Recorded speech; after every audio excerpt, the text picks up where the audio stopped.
Everybody loves their pet, from cats, dogs, ferrets, to birds.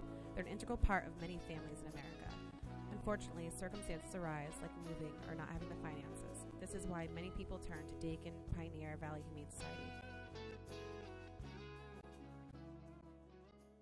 In the fall of 2009, Dakin Pioneer Valley Humane Society sunk its paws into the sheltering, nourishing, and finding homes for domestic animals in the area. Every year, thousands of animals throughout the country are left homeless, hungry, and without any medical care. Dakin Pioneer Valley Humane Society dedicates a large amount of their time to educate families on ways to establish healthy relationships with their animals. Dakin relies heavily on their volunteers. The volunteers play with the animals and clean them, as well as help with the daily chores of the center. Without volunteers, it would be hard to keep the Dakin up and running. We rely heavily on volunteers. They're one of our main driving forces. The volunteers do everything from giving the animals enrichment, doing the dog walking, the cat cleaning. There's also volunteers who work in administration.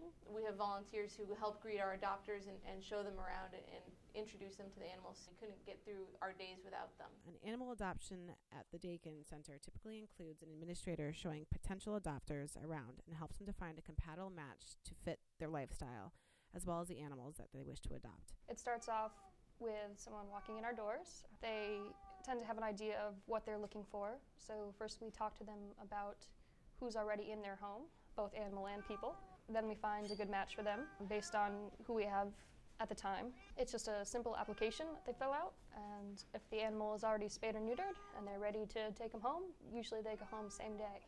We recommend some animals for families with kids. Some animals we think are going to do better in a home with adults only. Certainly we have animals who are very active and playful, and we need to find a home that's looking for that kind of personality. Dakin gives back to the community by offering animal training classes, which are affordable and run every Saturday. We have a wonderful training program where classes are on a flexible schedule and flexible income as well.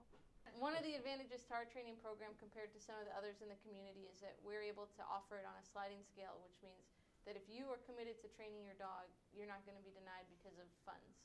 We'll get you into classes and get you going. Dakin Pioneer Valley Humane Society does not accept government funding of any kind.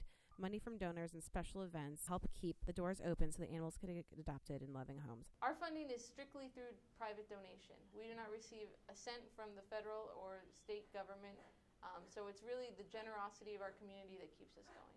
A common misconception about animal shelters are that animals are taken in, are abused, treated poorly, and left out in the cold.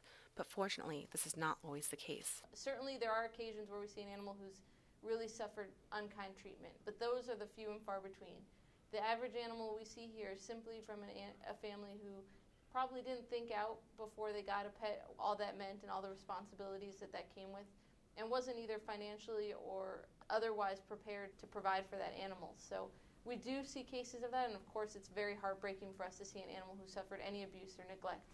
But on average, our pets have been generally well cared for and just need a new family. We don't see a whole lot of abused and neglected animals. We do see a few, but not very many. Another common misconception about local animal shelters is that most animals are being put down due to lack of room for them at the shelter. Animals that get euthanized here would be either an owner-requested euthanasia, but if an animal is surrendered to us, they are behavior evaluated and given medical evaluations. So if it was determined that the animal was not behaviorally sound for adoption, we would try to work with them, but if that wasn't an option, then they would be euthanized for that. Also for medical problems that are considered untreatable as far as the shelter is concerned.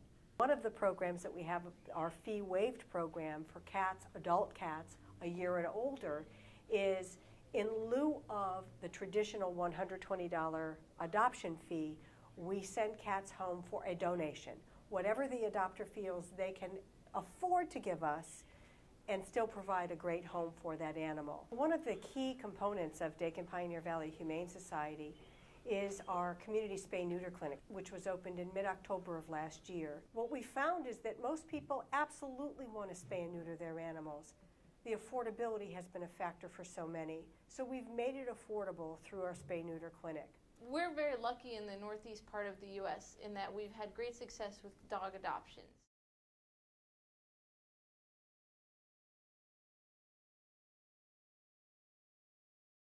Each month we take 20 to 40 dogs from southern shelters We bring them up here, and typically they're adopted within a week of arriving here.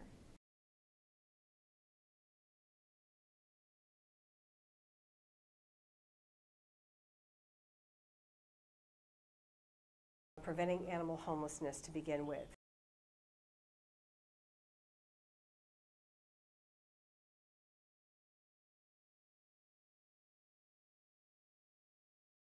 It's been incredible working for Dakin. Since we opened, we've had a 3-year plan that we're trying to follow in terms of setting goals for ourselves. And in our first year, we have exceeded almost every goal. I wouldn't be here still if I couldn't see the difference. We're very happy with our progress.